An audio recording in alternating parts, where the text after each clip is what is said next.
proposta de juntar todos os elementos de uma história de fantasia épica, né, de criar um mundo muito semelhante àqueles livros do Tolkien, ou do Robert Howard, ou do Lovecraft, né? Ou seja, um mundo com aparência medieval, com aquela aparência dos mundos de fantasia épica, com uma presença forte da magia, né, do sobrenatural, de elementos sobrenaturais, unidos com a presença também de alta tecnologia, coisa futurista, coisa até alienígena, se popularizou no final dos anos 70 com o advento de Star Wars, né? E essa popularidade migrou para os desenhos animados. Foi dentro dessa proposta que a Mattel, gigante dos brinquedos dos anos 80, que havia adquirido os direitos da produção de uma linha de brinquedos do filme Conan, o Bárbaro, estrelado pelo então lenda do fisiculturismo Arnold Schwarzenegger, para a produção de uma linha de brinquedos. Entretanto, lhes pareceu a certa altura que uma linha de brinquedos baseada num herói tão violento quanto Conan não venderia bem, porque a principal ideia era vender para as crianças, né? E aí o que aconteceu? Foi criado uma nova história com novos personagens para que a Mattel, né, não perdesse os moldes, né? Elas já haviam fabricado os moldes, tudo, né? E então surge a história de... E os Defensores do Universo. É isso aí, galera. Este é o Nerd na TV, seu canal de cultura pop e entretenimento geek. E aproveitando aí o retorno do He-Man, deste herói que é um dos símbolos dos anos 80 aqui no ocidente, né? Nós vamos fazer um vídeo aí contando a história, a trajetória do He-Man nos desenhos animados, no cinema, tá? Passando pelo ótimo remake de 2003 e falando um pouco do que a gente espera dessa nova série animada que vai ser lançada pela Netflix agora em julho. Lembrando, é claro, que este áudio está sendo gravado agora em maio, tá, galera? A Mattel, ela criou, né, uma história em quadrinhos, né, para ajudar na divulgação da linha de brinquedos, né? E ela encomendou para a Filmation, uma produtora muito frutífera, né, nos anos 70 e que havia acabado de amargar um fracasso retumbante com talvez a pior versão de Tom e Jerry já lançada, mas que estava se recuperando. Havia lançado uma versão animada do Tarzan, né, que foi muito bem sucedida e estava precisando de um novo sucesso para se firmar.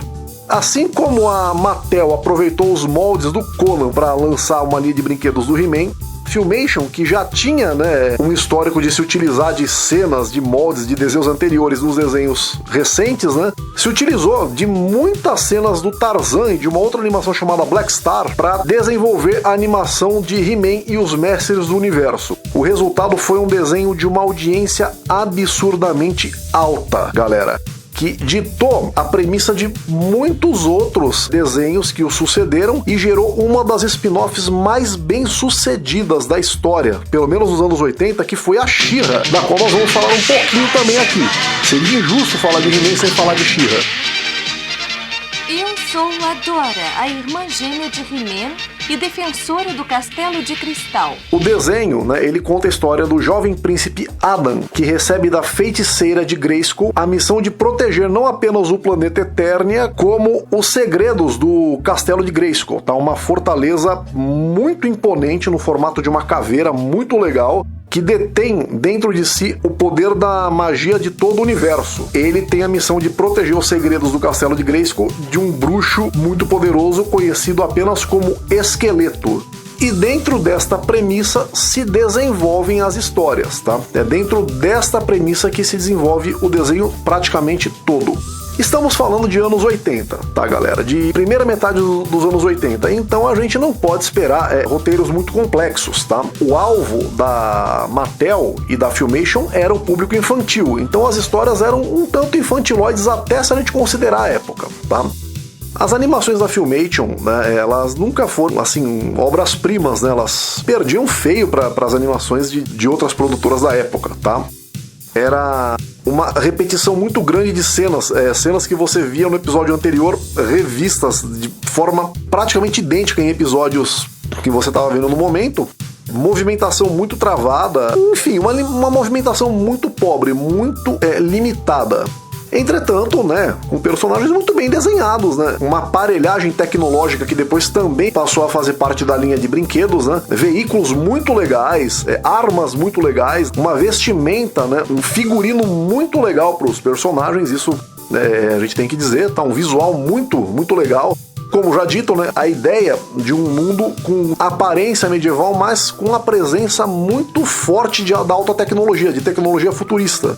Sem falar das fortalezas, né? Tanto o Castelo de Grayskull como a Montanha da Serpente eram igualmente imponentes, era muito legal. Inclusive, da linha de brinquedos, né? A fortaleza, o Castelo de Grayskull é muito procurado e é uma raridade hoje. Vale muito dinheiro quem tiver o Castelo de Grayskull hoje, gente. E os veículos, como eu disse, muito legais também.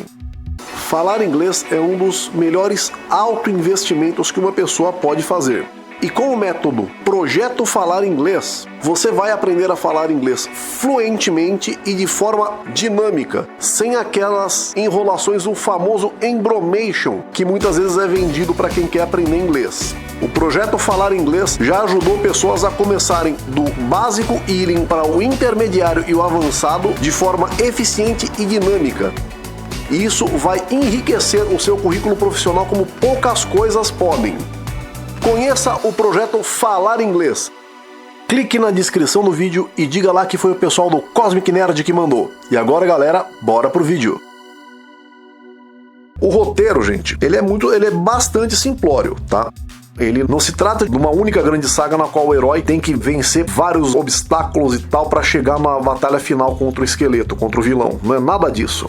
Tratam-se de episódios praticamente independentes um do outro e em cada episódio o esqueleto tem um plano novo para tentar vencer o He-Man e dominar o Castelo de Grayskull. Você pode começar a acompanhar o He-Man de qualquer episódio, não existe um início, né? Onde o herói é apresentado e depois o vilão é apresentado e depois os objetivos são apresentados, nada disso, tá, gente? Simplesmente no primeiro episódio você começa a acompanhar o He-Man como se você já estivesse acompanhando uma saga há muito tempo, né? Durante os episódios você vai conhecendo as personalidades dos personagens, tal, simples assim, tá? É tudo muito simples mesmo, gente. Numa época onde não havia essa preocupação com a verossemelhança, né? O He-Man é o herói padrão da época, tá? Ele é uma fusão perfeita do Conan com o Super-Homem. Ele é super poderoso como Super-Homem, tem um comportamento muito semelhante ao do Super-Homem, aquela coisa bem politicamente correta, e o visual, apenas o visual do Conan. Usa uma espada, tudo, tá?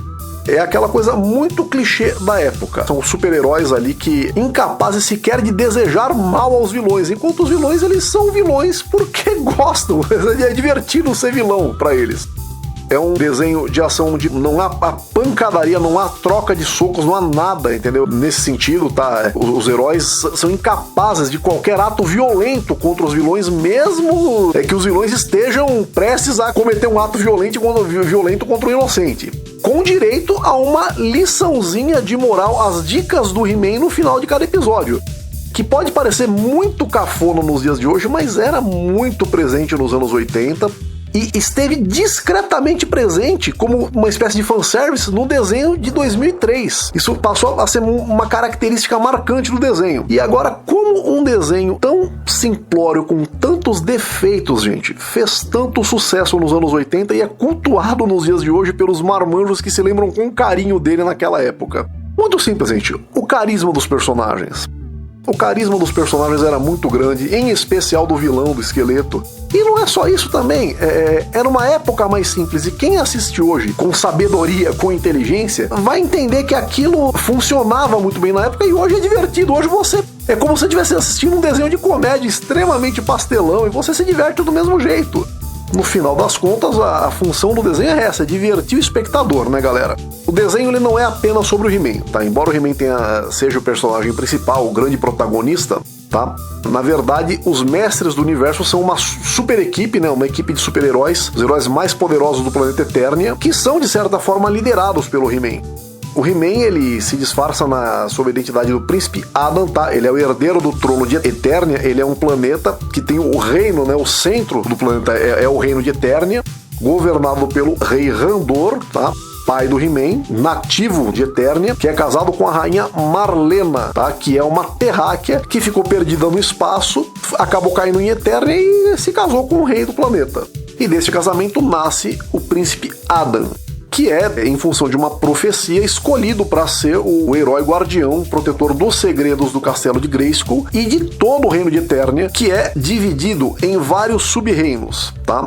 Embora o Rei Randor seja o rei máximo, né, seja o governo central do planeta Eternia, existem vários sub-reinos, tá? Outros reinos dentro deste enorme reino. O príncipe Adam, ele é escolhido pela feiticeira, uma das principais aliadas do He-Man. Sempre que ele se transforma, tá? É um dos grandes bordões, né, da dublagem brasileira, né? Pelos poderes de Grayskull, ele se transforma um paladino super poderoso. Tanto a força bruta quanto a resistência física do He-Man, eles facilmente rivalizam de qualquer peso super pesado das histórias em quadrinhos, Super-Homem ou Incrível Hulk. Isso não é um exagero. Lembrando que na época que o He-Man foi produzido, o universo DC estava na era pré-crise, tá, gente? Então você imagina só a força bruta que o He-Man tem, já que eu tô dizendo que ele rivalizava o Super-Homem da época. Além disso, ele também tem super velocidade e a espada mágica dele, ela tem uma grande variedade de funções. Ela dispara raios, tá? Ela tem um corte super afiado, embora ele nunca tenha cortado ninguém com ela. Ela é super resistente, né? Ela se mostra indestrutível durante a série, tá? E ela serve para ele se comunicar através de galáxias de distância, gente. O He-Man é um herói bastante inteligente, não é um herói burro, tá? Ele vence várias lutas através da estratégia, né? Apesar de ser super poderoso, ele não é um cara burro. E é um escoteiro, gente. Como já dito, né? Ele é na linha do Super-Homem, é incapaz de sequer desejar mal a um vilão. E é parte desta super equipe, né? Os Mestres do Universo, tá? Cujos heróis mais recorrentes fora o He-Man são o Mentor, tá? Também chamado de Duncan na série, que não é apenas o general do exército do Rei Randor, como também é o melhor amigo do rei e o principal cientista militar do reino. Ele é pai adotivo da Teela, que é a capitã da guarda da Real de Eternia, melhor amiga do príncipe Adam, né?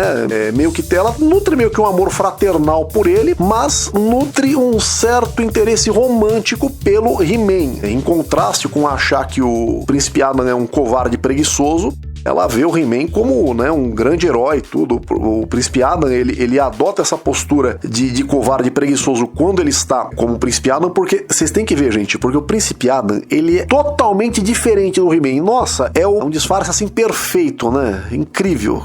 Eu acho que depois da Sailor Moon e dos Seis Biônicos, eu acho que o Príncipe Adam é a melhor identidade secreta que um herói já teve, né? E agora desligando o modo irônico, tá?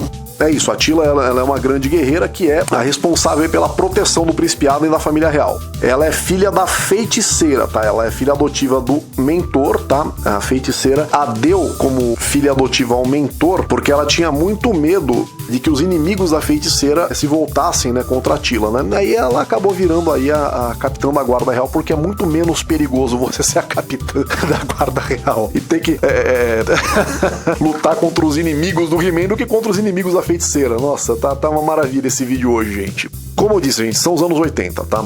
Conceitos que valem num momento, num episódio, no outro episódio são totalmente desconsiderados, tá? A feiticeira, por exemplo, é a feiticeira mais poderosa de Eternia, dentro do castelo de Grayskull, né? Onde toda a magia é mais poderosa do que fora. Em teoria, ela é invencível, tá? Mas ela tá sempre fraquejando, tá sempre sendo derrotada, tá? Os poderes dela estão sempre falhando, né? Se você sente raiva da Athena quando ela bota os cavaleiros em confusão, né? Não usa o poder de deusa dela como deveria, é porque você se esqueceu da feiticeira, tá, gente? Ela tá sempre pisando na bola nesse sentido. Mas, curiosamente, quando o He-Man tá enfraquecido, é ela também que ajuda, né? Como eu disse, né? Conceitos que valem no episódio, no outro são esquecidos pelos roteiristas. Outro aliado recorrente é o Ariat. Esse era carismático demais, gente, tá? Ele tinha uma voz que dava ele um ar mais atrapalhado do que ele já era, tá? E o poder dele é uma coisa muito estranha, mas era legal de ver, gente. Era muito legal de ver. Ele tinha umas pernas de mola que projetavam ele com muita potência na direção de um alvo e ele destruía os alvos na cabeçada. Ele tinha uma cabeça biônica. Era um dos aliados mais recorrentes do He-Man e mais divertidos também. Eu gostava bastante do Ariat. Era um baixinho que tinha uma cabeça de bomba atômica. Ele era muito legal. Tínhamos o Stratos, desse eu gostava muito também, tá? Ele era o rei de Avian, tá? Que era o reino dos homens pássaros, tá? Era aquele famoso coadjuvante que aparece pra roubar a cena. Muitas vezes ele roubava a cena do He-Man. Tínhamos o Fisto, que começa como vilão e depois se torna aliado. O poder dele tinha um braço biônico, um punho enorme num braço biônico, tá? Tínhamos o Zangão, que era o rei dos homens abelha, do povo abelha, outro aliado recorrente do He-Man. E tinha outros aí que a gente... que hoje só até estranho imaginar um cara desses num desenho. O Mekaneck, por exemplo, o poder dele era ter um pescoço que estica. Era uma coisa muito esquisita. E do outro lado nós tínhamos o esqueleto, né? Na Montanha da Serpente, tá? No original, a origem do esqueleto não é muito bem explicada, tá? Ele simplesmente é um bruxo super poderoso que quer ficar mais poderoso dominando, né, o castelo de Grayskull. Ele é muito esperto, muito maldoso e muito trapaceiro. Ele é incapaz de ter qualquer atitude honrada. E ele tem os aliados dele que, logicamente, né, gente, mais uma vez advogando em favor dos anos 80, considerem, né, gente, era uma trupe de trapalhões, tá? Imagina os trapalhões virando super vilões e ajudando um vilão. São os aliados do esqueleto, tá? A gente tem aqui os inesquecíveis Homem-Fera e Mandíbula, tá? O Homem-Fera só fazia bobagem. Tinha um poder super legal que era o de dominar qualquer forma de vida animal, com exceção do gato guerreiro. Mas ele era muito burro e muito atrapalhado. Ele estava sempre sendo punido pelo esqueleto. O mesmo vale pro Mandíbula, tá? No início ele era um ciborgue, ele tinha um braço biônico, mas ele era muito pouco prático. Ele tinha que trocar de braço, tá? Demorava muito para fazer isso e nenhum deles fazia grande coisa também. Aí a gente tinha o Triclope, esse sim era um cara inteligente, e a Maligna, principal lacaia do esqueleto. Aparentemente ela era a sua discípula, mas tem uma coisa, gente. Os únicos dois aliados inteligentes do esqueleto são justamente os dois que estão sempre tentando passar a perna nele. A Maligna já tentou várias vezes tomar o comando da Montanha da Serpente pra si. Só não consegue porque o esqueleto é ainda mais esperto do que ela. Então o esqueleto, cara, é um vilão fadado ao fracasso. Os lacaios dele são toda uma cambada de idiotas e a única com algum cérebro tá sempre tentando passar ele pra trás. Então ele é fadado ao fracasso. Como eu disse, coisas dos anos 80. E como não falar, gente, desse carinha super simpático que tava sempre tentando ajudar o He-Man e nem sempre conseguia. Eu tô falando do Gorpo, gente. Que em Trolla, né, seu planeta natal, era um segundo mago mais poderoso do planeta, só que em Eternia as mágicas dele não funcionam. E ele não tá nem aí com isso, é um cara, ele assume pra si o aspecto cômico da série, né? Apesar que a série em si ela tem bastante momentos cômicos, mas o Gorpo protagoniza uma boa parte deles. Todo herói dos anos 80 tinha um mascote, e o Gorpo acho que foi aí o mascote mais carismático, né, dessa época. Eu tô falando isso, gente, porque este outro que eu não mencionei, vou mencionar agora, não é bem um mascote, é mais um amigo mesmo, né? Eu tô falando do Pacato, tá? Que também se transformava, quando o Adam se transformava, ele virava o Gato Guerreiro. Ele é descrito pelo Príncipe Adam como sendo o seu melhor amigo, então ele não é bem um mascote, né? Ele é um amigo mesmo, um parceiro. Não que o Gorpo não seja, mas vocês entenderam o que eu quis dizer, tá? A dupla He-Man e Gato Guerreiro com certeza teve alguma inspiração na dupla Sansão e Golias da Hanna-Barbera. Era muito parecido o esquema deles, inclusive o Sansão era bem parecido com o He-Man.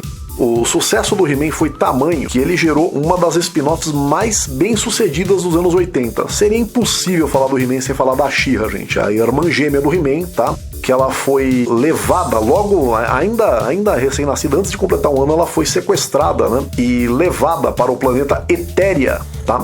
Pelo mestre do esqueleto, né? Pelo professor do esqueleto. O esqueleto ele era um bruxo já muito poderoso, mas ele aprendeu também muito sobre alta tecnologia com o Hordak, que é o vilão da série da She-Ra, né? Ela surge pela primeira vez no filme A Lenda da Espada Mágica, filme que fez muito sucesso no Brasil, e tamanho foi o sucesso da She-Ra, tamanho o entrosamento das duas animações, que é impossível, gente. Muita gente pensa que foi um desenho só. Eu muitas vezes acho que a She-Ra e o He-Man são um desenho só. Os acontecimentos de Etéria e os acontecimentos de Eternia se passam paralelamente. É como se um tivesse terminado para que o outro surgisse, entende? A gente pode falar um pouco mais de She-Ra se vocês quiserem, galera. Peçam aí nos comentários, beleza? A gente faz um vídeo só da She-Ra.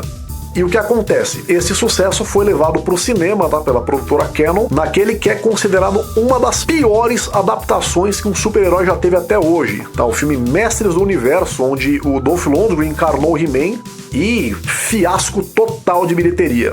A ausência de personagens marcantes no desenho, a introdução de um personagem interessante que é o Gwildor, né? Mas isso não salvou não, tá? A única coisa que talvez tenha sido o esqueleto, tá? O esqueleto realmente estava muito bem caracterizado, tá?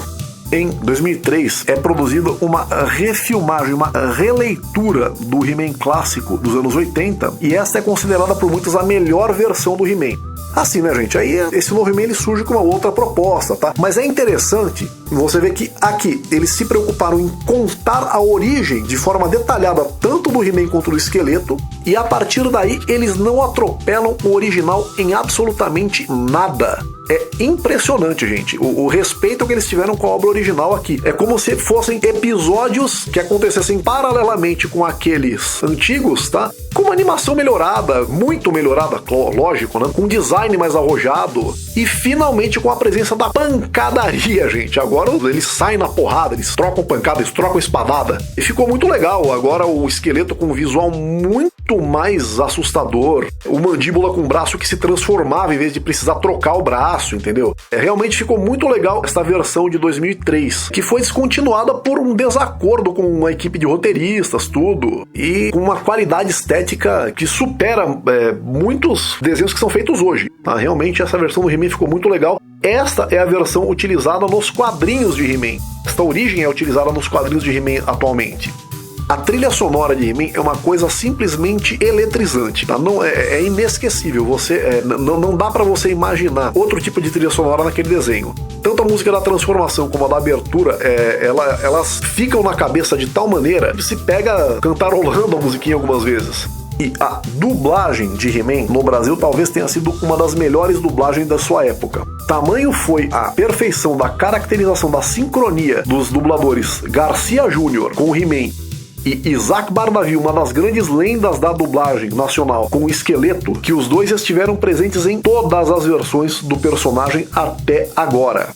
Mentor foi dublado pelo grande Marcos Miranda, já falecido, talvez na voz mais marcante de sua carreira.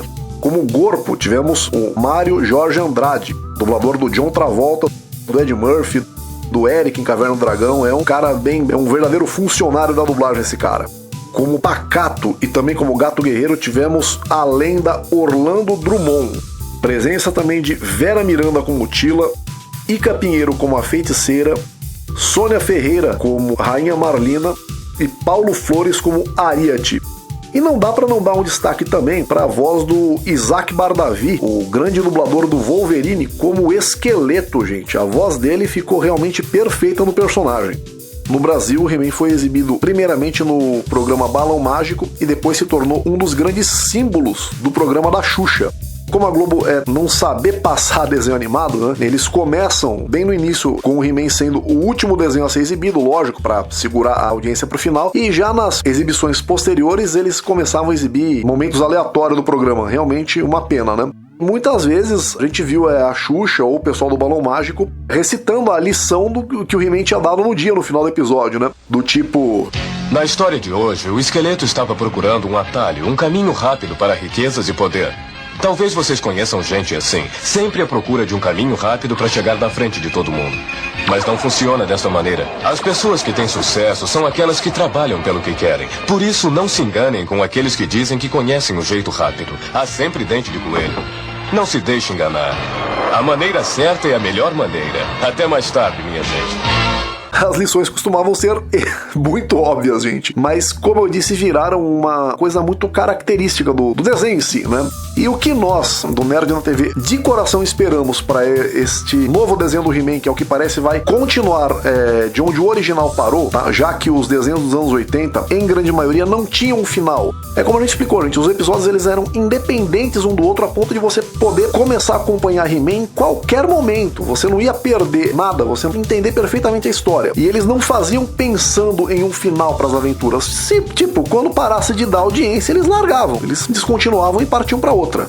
A gente espera sinceramente que este desenho ele honre o original como o remake de 2003 honrou, tá? Já que eles vão descontinuar aquele e continuar o original. Esperamos de coração que a Netflix não faça com o He-Man o que fez com o Cavaleiro do Zodíaco, por exemplo, tá? Esperamos que seja um desenho melhor do que foi feito com a She-Ra, tá? A gente entende que a She-Ra atendeu uma demanda, mas a gente espera primeiramente que honre o original, que a ação ela seja mais próxima do remake do que do original, porque no original não havia, né, a pancadaria, a violência, vamos dizer assim, que um desenho de ação precisa, né, gente? Se querem dar um final ao He-Man, que deem um final digno. esperamos, se possível, que tragam os dubladores, que tragam Garcia Júnior e Isaac Bardavi para dublar o He-Man e o Esqueleto. Eu ainda gostaria muito que o Orlando Drummond viesse dublar o Gato Guerreiro, mas realmente não, o Orlando Drummond está com 101 anos, gente, e teve alguns problemas de saúde recentemente, né? Então que ele deixe seu legado para algum sucessor digno, né? Eu sugeriria o Gilberto Baroli, seria muito legal, tá? E esperamos que compreendam, o He-Man, ele é um desenho. A preocupação do He-Man é derrotar o Esqueleto e salvar Eternia, não é tentar melhorar o nosso mundo. Eu espero realmente que não tentem transformar o He-Man em porta-voz de nada. E se quiserem fazer isso, pô, façam como faziam nos anos 80, deixa aí pros créditos finais aí durante as dicas do He-Man. Agora, havia uma diferença entre o Príncipe Adam na forma dele civil e na forma dele como He-Man, né? Ele era um garoto de 16 anos que quando se transformava inchava, ficava fortão, tudo, né? Agora mudou. Né? O He-Man original, eu brinquei, né? Fui irônico agora há pouco, mas realmente o He-Man original ele tinha um dos piores disfarces, né? Que o Super-Herói já teve, ele conseguia ser pior que o do Super-Homem. E esta versão de He-Man, a gente acredita aí que tanto as origens do He-Man e do Esqueleto, como a dinâmica dessa animação de 2003, ela vai ser muito mais presente neste novo desenho do que no original, tá? E muito embora este desenho de agora ele esteja descontinuando esse remake, né? Esteja desconsiderando este remake e dando continuidade ao original. Alguns pontos negativos do remake talvez tenham sido principalmente o fato do Gato Guerreiro não falar, tá? E na dublagem brasileira, por alguma razão incompreensível, né, eles tiveram aí a boa sacada de chamar pelo menos os dois principais dubladores do original, né, que foram o Garcia Júnior e o Isaac Bardavi, só que eles mantiveram os nomes originais. Aí Gorpo virou Orco, né? Realmente o nome original do Gorpo é Orco, ninguém nunca entendeu por que mudou. Mas nós brasileiros já estávamos, né, acostumados com Gorpo. E o mentor virou Man at Arms.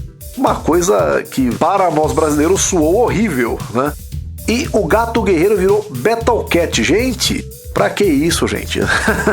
Pra que isso, pô? A gente já tava acostumado com os nomes que a dublagem original tinha dado. Pra que isso? A dublagem original de He-Man é uma coisa inesquecível, gente. Tá? Uma das melhores dos anos 80. A frase, o bordão do Príncipe Adam ao se transformar em He-Man se tornou uma das frases mais marcantes da nossa dublagem.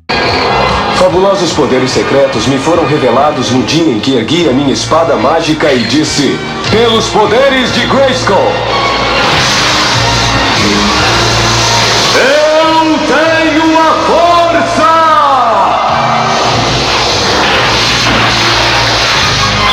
E é isso aí, galera. E nós aqui do Nerd na TV esperamos que essa nova animação do He-Man ressuscite não apenas o He-Man, mas outros personagens clássicos dos anos 80 que precisam ser apresentados aí às novas gerações, tá? E que a essência desses personagens sejam respeitadas. E nós estamos esperando desse desenho essa proposta, tá? Galera, nós esperamos poder falar mais sobre o He-Man e os Mestres do Universo, tá? Vamos esperar para ver como vai ficar esse desenho, como vai ficar essa animação e com certeza vamos falar bem mais deles ainda, correto? Então, para todos vocês que eram fãs do He-Man, vamos ficar na expectativa de como vai ser esse desenho. Espero que tenham gostado do nosso tudo sobre o He-Man, tudo sobre os Mestres do Universo. Não se esqueçam de dar o seu joinha para contribuir com o canal. Não se esqueça de curtir e compartilhar. Sejam inscritos no Nerd na TV, galera, para que nós possamos estar trazendo cada vez mais conteúdo de qualidade para vocês. Então, nosso forte abraço para todos vocês. Valeu!